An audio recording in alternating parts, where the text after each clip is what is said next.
Hey guys, welcome back to another episode of Criminally Focused. My name is Desiree, and whether you're new to my channel or you're a returning OG, thank you so much for clicking on this video.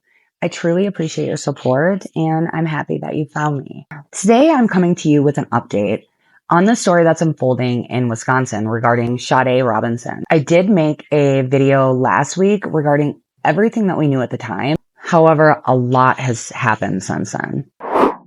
19-year-old Sade Carlina Robinson was reported missing on April 2nd by a coworker when she didn't come to work that day.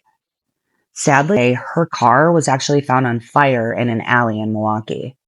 And as the week continued, horrifically, parts of her dismembered body began to be discovered all over Milwaukee.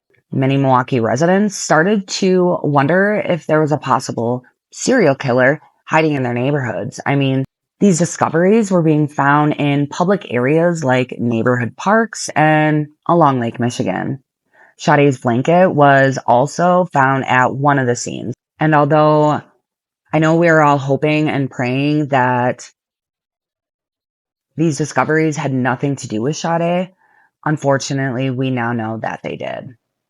On April 12th, a 33-year-old man named Maxwell Anderson was arrested and charged with Sade's death, as well as mutilation of a corpse and arson. However, after DNA testing was done, they're now saying that the blood that was found in Anderson's home doesn't belong to Sade. So whose blood is it then? And you're probably wondering the same thing that I am. Could Anderson have done this before? Looking at his criminal history, it shows a very clear pattern of Anderson acting erratically, having a temper, and showing violence towards others, especially women. So, if you were to ask me my opinion, hell no, I don't think this is Anderson's first time. But, as always, I'm basically just here to bring you the facts, so that in the end of the video, you can make up your own mind. So, in today's video, we are going to talk about Sade Robinson and what we know about the last night that she was alive, as well as her accused killer, Maxwell Anderson, and his disturbing past and current legal issues. This is where we're going to talk about the possibility that this might not be Anderson's first time. And finally, I want to touch on what's being done to honor Sade's memory and how the whole community of Milwaukee has come together to basically say her name. But before we get into that, let's get all of the legalities out of the way first. This video is my opinion, and it's my opinion only. Everything said in this video can be found publicly online, so please always do your own research and form your own opinions. Okay, enough rambling. Grab your coffee, whatever you're drinking or smoking, and let's get right into it.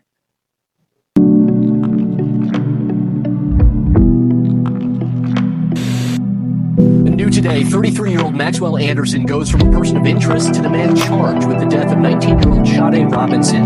It's a gruesome case that started 10 days ago with the discovery of a human leg in Mortimer Park.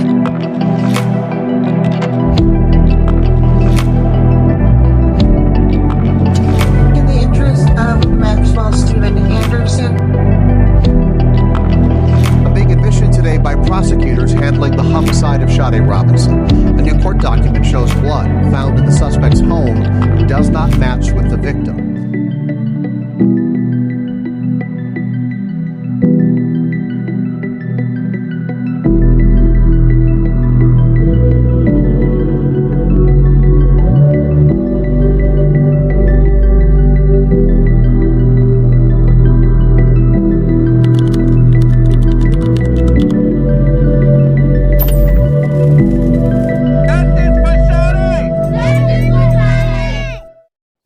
Sade Carlina Robinson was a 19-year-old criminal justice student at Milwaukee Technical College who was set to graduate in May.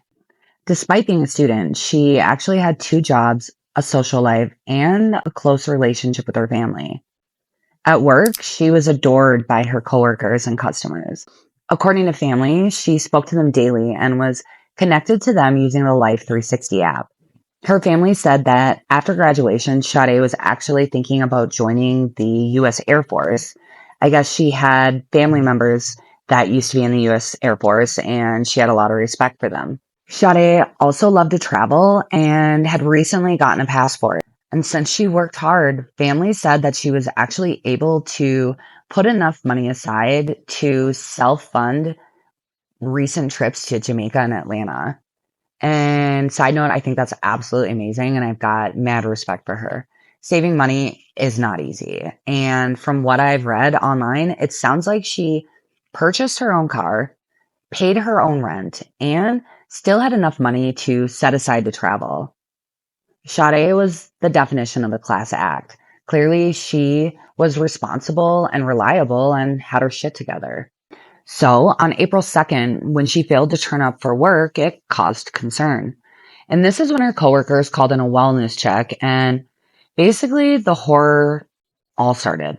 And as I stated earlier, her car was found on fire, and sadly, body parts began showing up in Milwaukee.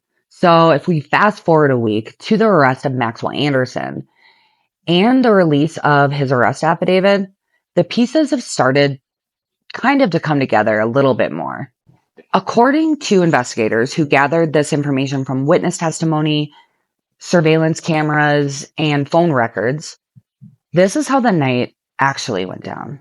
On April 1st, Sade mentioned to a few different people that she was excited about going on a first date that night. Now, the text messages that were uncovered through phone records show a conversation between Anderson and Sade leading up to the date that night. Looking at Anderson's court documents, I've highlighted the messages in pink for Sade and black for Anderson.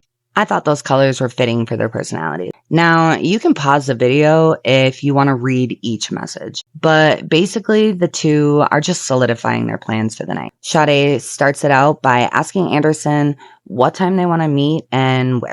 Anderson replies that he has to pick up a W-2, which if you're not from the United States, that's a tax document over here. So he needed to pick up this W-2 at a local restaurant called The Twisted Fisherman and asked if she wanted to meet there. Sade responded that she loved seafood and would see him there later. The messages end with Anderson saying that he's inside. And it's just kind of a chilling way to end because, you just wish you had been there to tell Sade to turn around. Around 5 p.m., Anderson arrives at Twisted Fisherman, which is located at 1200 West Canal Street in Milwaukee. And then around 5:20, Sade can be seen on surveillance entering the restaurant. They are then caught on surveillance footage, looking to be having a good time, just casually talking, having some drinks. And then according to the arrest affidavit, the two left the Twisted Fisherman at 6:24 p.m.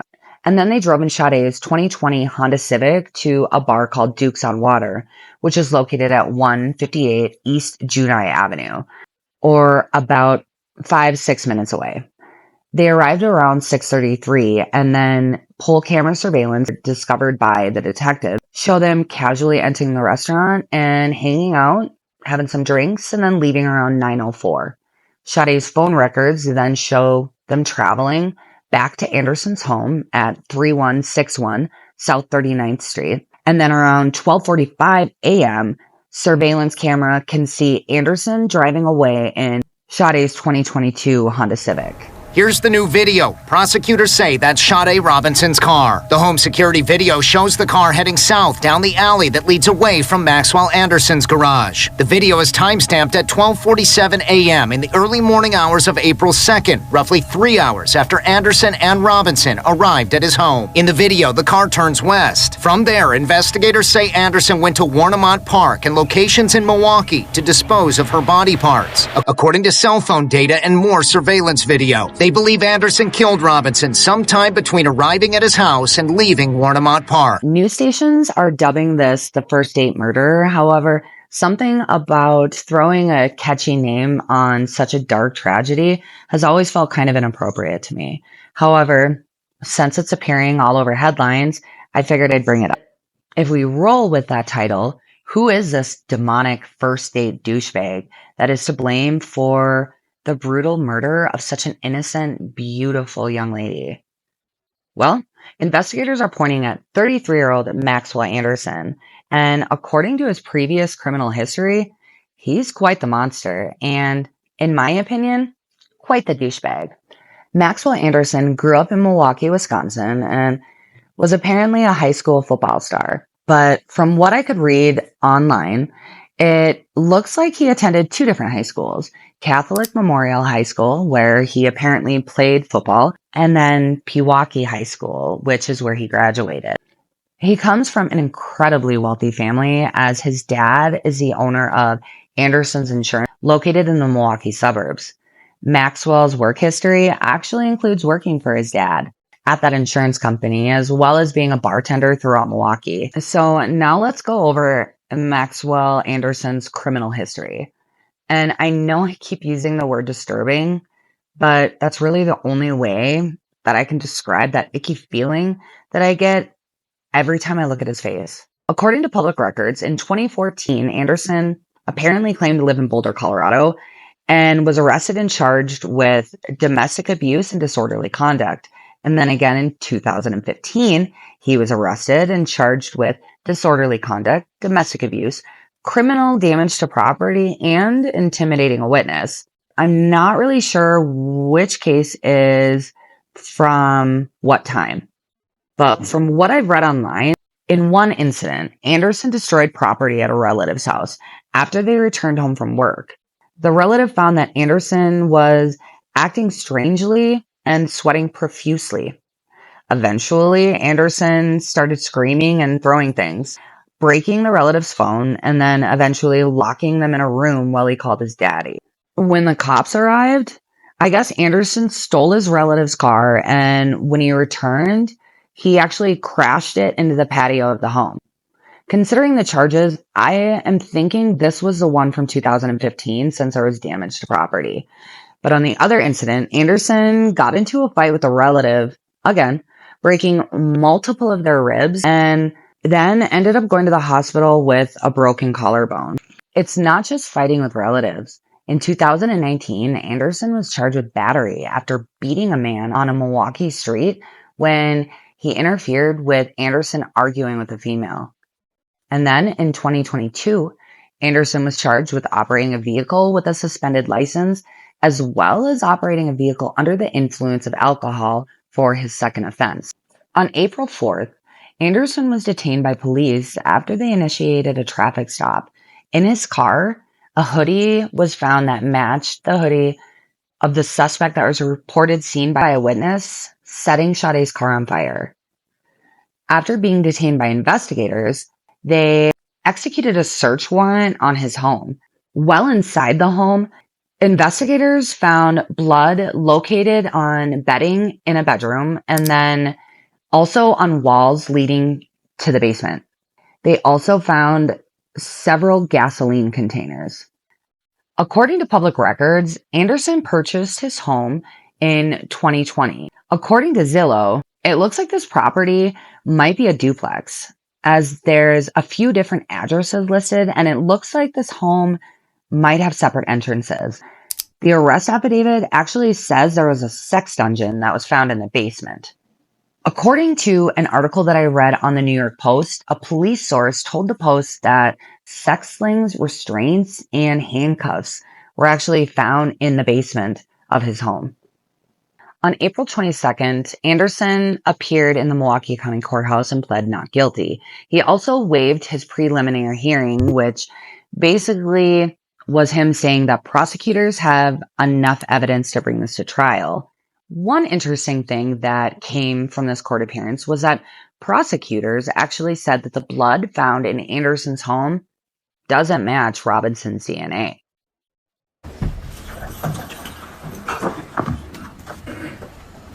State of Wisconsin versus Maxwell Anderson, 24 CF 1692.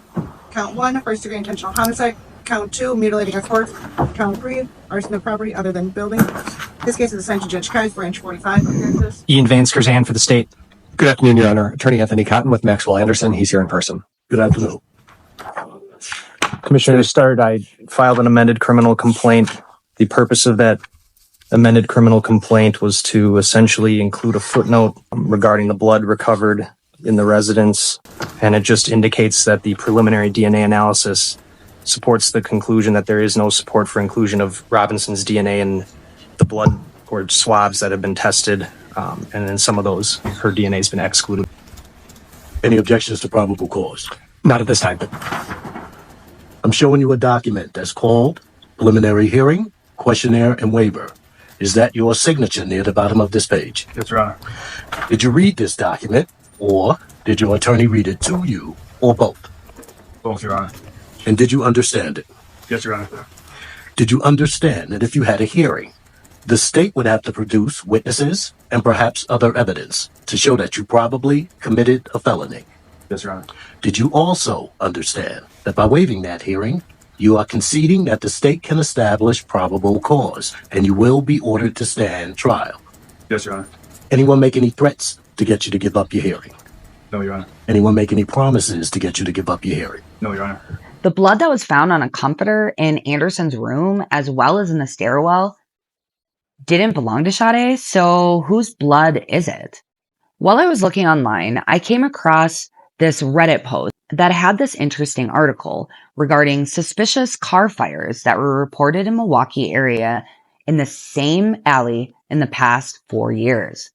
Car fires that included a body inside, and all happened either in the same alley or very close together.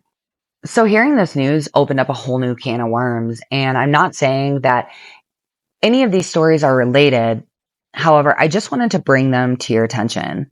So the most recent car fire was in July of 2023 and involved a 23-year-old mother of two, Tamisha Overs. And this was actually in an alley near 37th and Roberts, where including hers, there were 4 car fires in 4 years. 4 bodies in 4 years. That's what people have found in just one alley in a north side Milwaukee neighborhood. Brett Vickery is there live, where police found a dead woman just 2 days ago. That's right, Ben. Medical examiner's office confirmed that 23-year-old Tamisha Over was the woman found in a burnt-up car in an alley nearby here at 37th and Roberts here on Wednesday. Neighbors say they're concerned that the violence keeps showing up on their doorsteps. Now they're looking for solutions. Fox 6 crews have been to this area before. That's probably the 4th body they found, in this alley. 1 body in 2019, 2 bodies in 2022, and 1 more this past Wednesday, all found in the alley behind Burton's home. Basically, you're numb to it now, because it happens. Burton believes lights and cameras would help, but he's open to anything that will prevent more heartache from happening in his neighborhood. Then I found another interesting article about, yet again, another car fire in 2021. And this was involving 25-year-old mother of 2, Sonora Taylor, who was found inside her burned vehicle off 16th and Cleveland. For the first time, we are hearing from the family of 25-year-old Sonora Taylor. She was found dead in a burning car Tuesday night. CBS 58's Winnie Dortch, talked to her family, and she joins us live now near the scene of the crime at 16th and Cleveland. This is the aftermath of that car fire, broken glass and burnt car parts. The family now questioning who would kill Sonora and leave her in a burning car.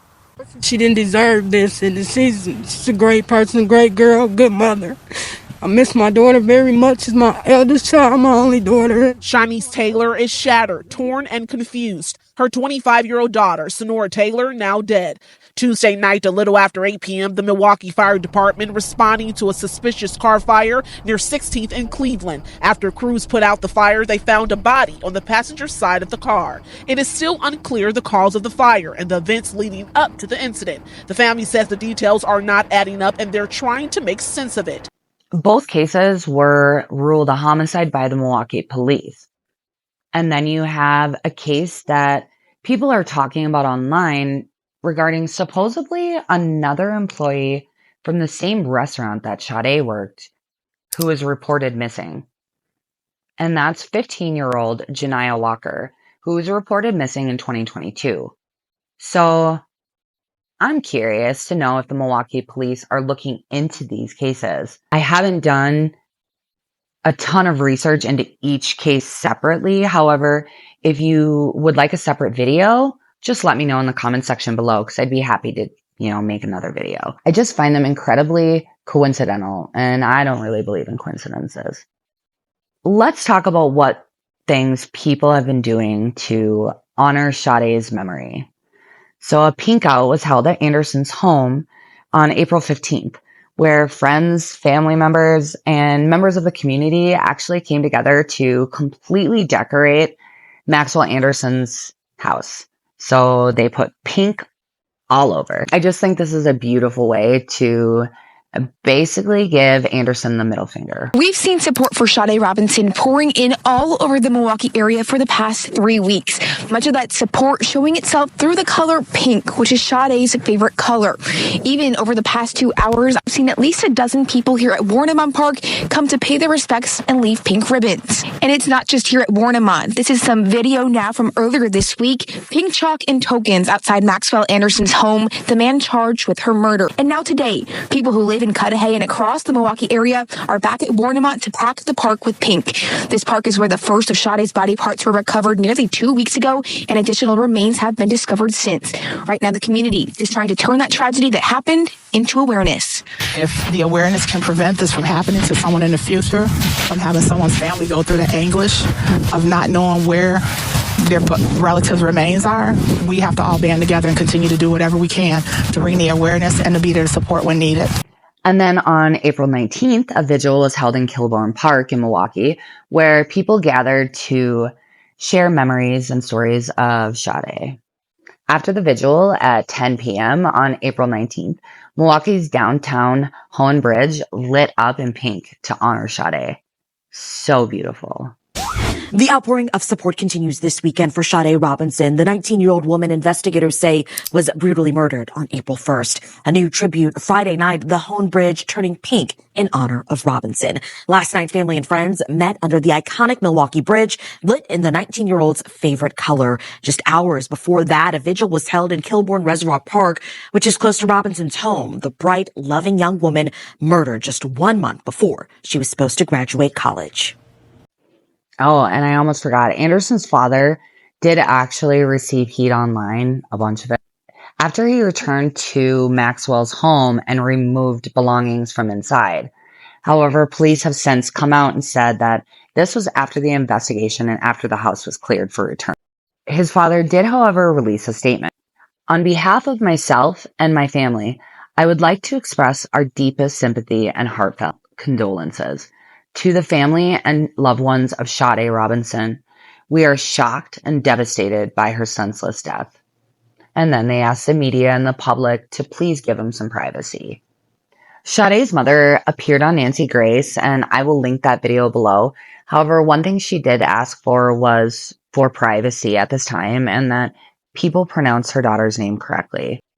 And I know it's hard to find the correct pronunciation of names sometimes. I know I've struggled with that in the past, but as YouTubers or whatever we're called, people, family members shouldn't need to ask us to pronounce their kid's name correctly. I just don't think it's hard to Google somebody's name. And I know that always doesn't give you the answer, but it's just something to keep in mind when we are reporting on these stories. And with that, that's all I have for you. My thoughts and my prayers go to Sade's family and friends, as well as the Milwaukee community. Please don't forget to hit like.